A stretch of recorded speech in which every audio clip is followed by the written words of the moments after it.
কালো রাতের আঁধারে সুন্দরবনের গভীরে যখন চারপাশে শুধু মৃত্যুর নিস্তব্ধতা, তখন হঠাৎ গাছের ফাঁক দিয়ে দেখা যায় এক অদ্ভুত আলো। সে আলো কি কোনো জীবিত প্রাণের, নাকি কোনো আত্মা ঘুরে বেড়াচ্ছে সুন্দরবনের মধ্যে, নাকি এর থেকেও ভয়ঙ্কর কিছু রহস্য আছে? এই পুরো ঘটনাটা শোনার পর আপনার চোখ কপালে উঠবে।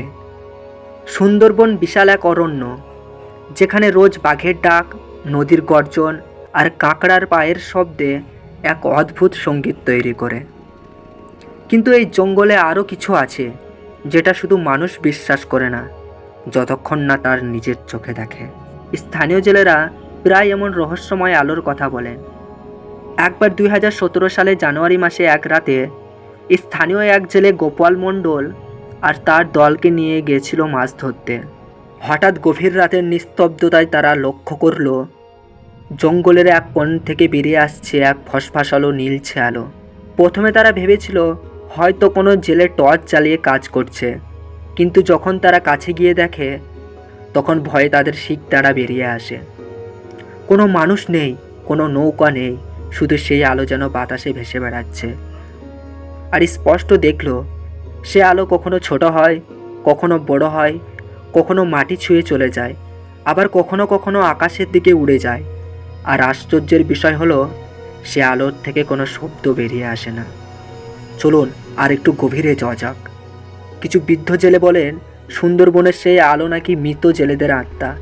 কেউ কেউ আবার বলেন এই আলো আসলে বনদেবীর সতর্কবার্তা, যে জঙ্গলে বেশি লোভ করে প্রবেশ করবে তার জন্য অমঙ্গল অবশ্যবাদী।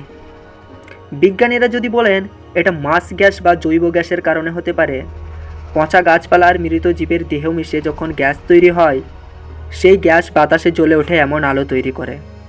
কিন্তু প্রশ্ন এখানেই, যদি এটি গ্যাস হয় তাহলে এই আলো এমনভাবে নড়াচড়া করে কিভাবে, যেন সেটাকে কেউ ইচ্ছাকৃতভাবে চালাচ্ছে। কিন্তু কেউ ব্যাখ্যা দিতে পারে না সেই আলো কেন জঙ্গলের ভেতরে দিয়ে গিয়েছে হঠাৎ অদৃশ্য হয়ে যাওয়া। একবার সুন্দরবনের রামেশ্বরপুরে এক গবেষক দল যায় সে আলোর সন্ধান করতে। তাদের ক্যামেরায় ধরা পড়ে শুধু হালকা নীলছে ছায়া আর কুয়াশার মতো কিছু। কিন্তু কেউ ব্যাখ্যা দিতে পারে না সেই আলো কেন জঙ্গলের ভিতরে গিয়ে হঠাৎ অদৃশ্য হয়ে যায়।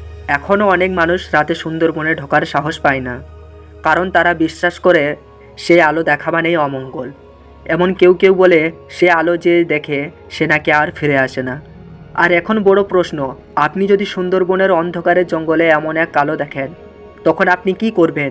ছুটে পালাবেন, নাকি সেই রহস্যর উদ্ঘাটন করতে যাবেন আরও গভীরে? যদি একদিন সুন্দরবনের বুকে দাঁড়িয়ে সেই আলো আপনার দিকে এগিয়ে আসে, যদি সুন্দরবনের এই অদ্ভুত আলোর রহস্য জানার জন্য আপনি একবারে নিজের চোখকে দেখতে চান, তাহলে সাবধান, কারণ সব রহস্যের সমাধান খুঁজতে গিয়ে মানুষ অনেক সময় নিজেই রহস্য হয়ে যায়। কমেন্টে লিখে জানান আপনি কি বিশ্বাস করেন এই আলো প্রাকৃতিক ঘটনা, নাকি সত্যিই সুন্দরবনে কোনো অতৃপ্ত আত্মা ঘুরে বেড়ায়। ভিডিও ভালো লাগলে শেয়ার করুন, সাবস্ক্রাইব করতে ভুলবেন না রহস্যবাগী চ্যানেলটিকে, কারণ সামনে আরও ভয়াবহ রহস্য নিয়ে দেখা হচ্ছে আপনাদের সাথে।